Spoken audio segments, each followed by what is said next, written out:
কি রে মদন, তোদের কারখানাটাও কি বন্ধ হয়ে গেল? হ্যাঁ গো দাদা, কি যে করব বুঝতে পারছি না।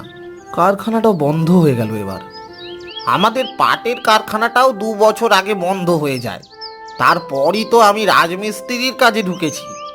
বাইরে বাইরে থাকতে হয় ঠিকই, তবে মোটামুটি সংসারটা চলে যাচ্ছে আর কি। তুই কিছু ভেবেছিস কি করবি? একদম না দাদা, কিছুই বুঝতে পারছি না কি করব। দেখো না, আমার জন্য যদি কোনো কাজ থাকে। আচ্ছা, দেখবো। অনেক উপকার হবে দাদা। এই বিপদের দিনে একে অপরের পাশে না দাঁড়ালে কি করে হবে? যাই রে মদন, আমি ঘরে যাই।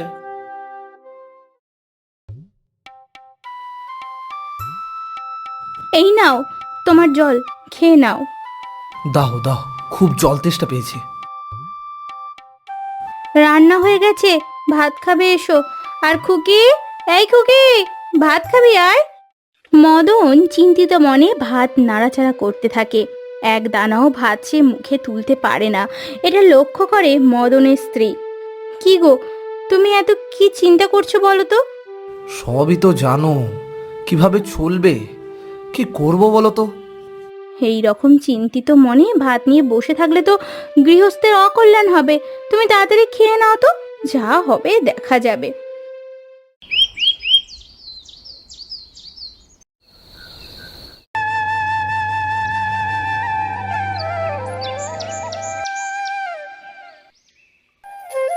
ঘুম থেকে উঠেই মদনের স্ত্রী হাঁসের ঘর থেকে 4-4টে হাঁস বার করে দেয়। হাঁস দুটো উঠোনে ঘুরে ফিরে পুকুর পাড়ের দিকে চলে যায়। এই খুকি, খুকি, একবার আয় তো মা, আয় না রে। কি হয়েছে মা? ও মা, মা, কি হয়েছে? শোন না খুকি, পুকুর থেকে বাসনগুলো ধুয়ে এনে দে না মা। আমি ওদের বাড়ি থেকে ফুলগুলো নিয়ে আসি। মালা গেঁথে দিয়ে আসতে হবে তো নাকি? হ্যাঁ মা, আমি এক্ষুনি যাচ্ছি। খুকি বাসন মাজতে যায়। কিছুক্ষণ পর মদন ঘরের বাইরে এসে দেখে ঘরের বারান্দায় বসে ফুলের মালা গাঁথতে ব্যস্ত তার স্ত্রী। তাকে সাহায্য করছে খুকি। তা দেখে মদন একটু রেগেই যায়। তারপর বলে, কি রে মা, তোর কি পড়াশুনো নেই? স্কুলে যাবি না? এখানে বসে মালা গাঁথলে হবে? যাবো তো বাবা, এখনো 1 ঘন্টা বাকি। তোমার কি গো, আকেল জ্ঞান কোথায় গেছে? মৃত্যুটুকু মেয়েটাকে দিয়ে কাজ করাচ্ছ। ওর তো এখন পড়াশোনা করার সময়। আমার সব পড়া হয়ে গেছে, তাই তো আমি মাকে সাহায্য করছি। হ্যাঁ, আমি ওর সমস্ত পড়া ধরেছি। ও ঠিকঠাক মতোই বলতে পেরেছে বলেই আমি ওকে বলেছি আমার হাতাহাতি একটু সাহায্য করতে। একসাথে দুজনে মিলে কাজটা করতে পারলেই আমি অনেকগুলো ফুলের মালা গেঁথে উঠতে পারবো। টাকাটাও বেশ ভালো পাবো, তবেই না আমি সংসার চালাতে পারবো। মদন আবারও চিন্তিত মুখে বসে পড়ে ঘরের বারান্দায়। তা দেখে তার স্ত্রী বলে, তুমি আবার চিন্তিত হয়ে পড়লে? তুমি এত চিন্তা করো না, সব ঠিক হয়ে যাবে। এইভাবে আর কদিন চলবে কিছুই বুঝতে পারছি না।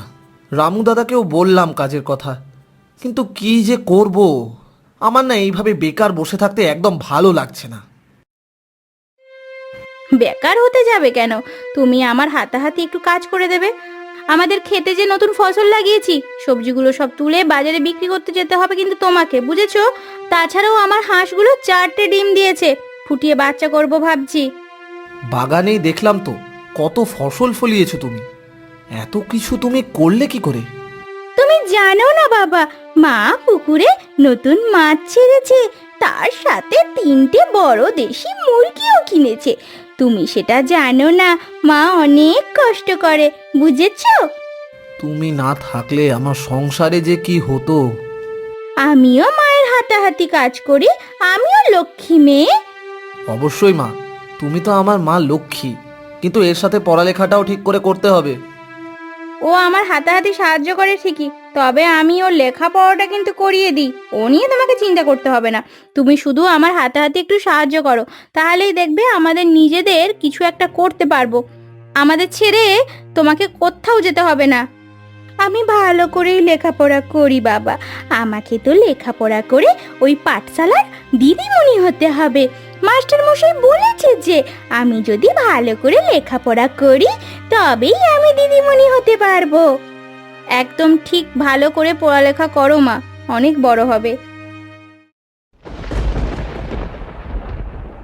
ও ওগো, ওঠো ওঠো, তাড়াতাড়ি ওঠো, কালবৈশাখী ঝড় উঠবে মনে হয়। তাড়াতাড়ি আমাদের সবজিগুলো বাগানে নিয়ে যেতে হবে, সবজিগুলো না তুলে নিলে সব নষ্ট হয়ে যাবে। তাড়াতাড়ি ওঠো ওঠো। তুমি যা সবজি ফলিয়েছো, সব সবজি বাজারে বিক্রি করলে অনেক টাকা পাবো। আসার সময় দেখলাম রাস্তার ধারে বড় গাছের আম পড়েছে, একটা ঝুড়ি দাও, কটা আম কুড়িয়ে নিয়ে এলে বাজারে বিক্রি করলে 4টে পয়সা হবে।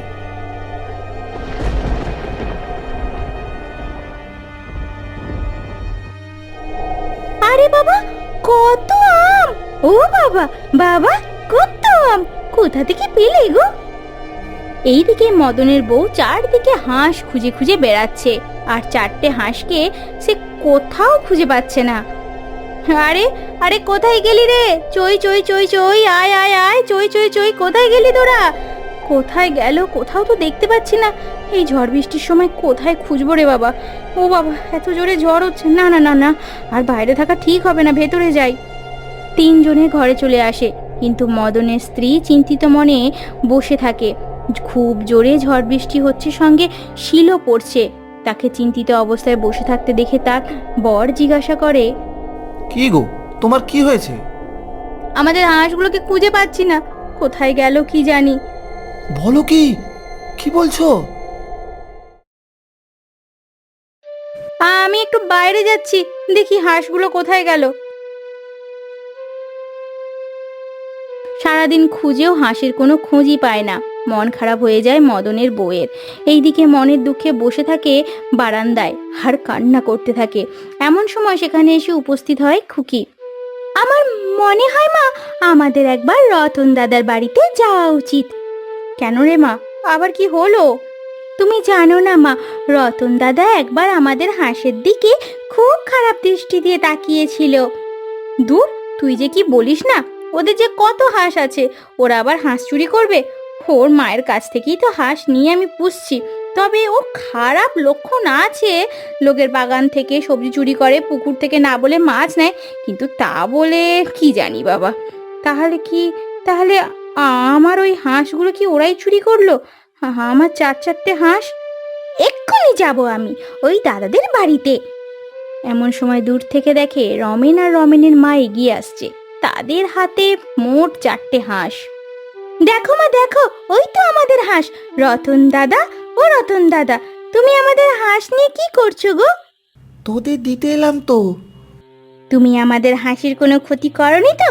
আমি তো ভেবেছিলাম তুমি বুঝি হাঁসগুলোকে ধরে খেয়ে ফেলেছো। এইভাবে বলে না, আমাদের হাঁসগুলো চুরি করার মতলব খুঁজছিলে, তাই না? আরে আরে, না না না, হাঁসগুলো তো আমাদের হাঁসের সাথেই চড়ে প্রত্যেক দিন। এবার ঝড় বৃষ্টি হচ্ছিল, হাঁসগুলো আমাদের হাঁসের সাথেই আমাদের বাড়ি চলে এসেছিল, তাই আমরা তোমাদের হাঁসগুলো তোমাদের দিয়ে যাই। এই নাও তোমাদের হাঁস, আর তার সাথে এই হাঁসগুলো বেশ ডিমও পেড়েছিল। এই নাও, এই নাও 4টে ডিম। আমি আসি ভাই। হে বাবা, ছি ছি, আমরা আমরা এতক্ষণ কী সব উল্টোপাল্টা ভাবছিলাম, আমাদের ক্ষমা করে দাও দিদি। আমি জানি গো দিদি, ছেলেটা একটু বদমাশ, তা বলে কারোর হাঁস চুরি করবে? না না না, তা নয়। ও বাগান থেকে সবজি আর ওই টুকিটাকি চুনো মাছই চুরি করতে পারে। আমাকে ক্ষমা করে দাও রতন দাদা, আমি তোমাকে ভুল বুঝেছি, ছোট বোন হিসেবে আমাকে ক্ষমা করে দাও। ছোট বোন ভেবে ক্ষমা করব কি? তুই তো আমার ছোট বোনই।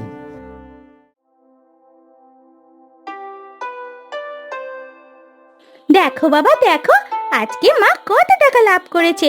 প্রত্যেকটা হাঁসের ডিম 12 টাকা করে বিক্রি করেছে, আর আজকে 25টা হাঁসের ডিম বিক্রি হয়েছে।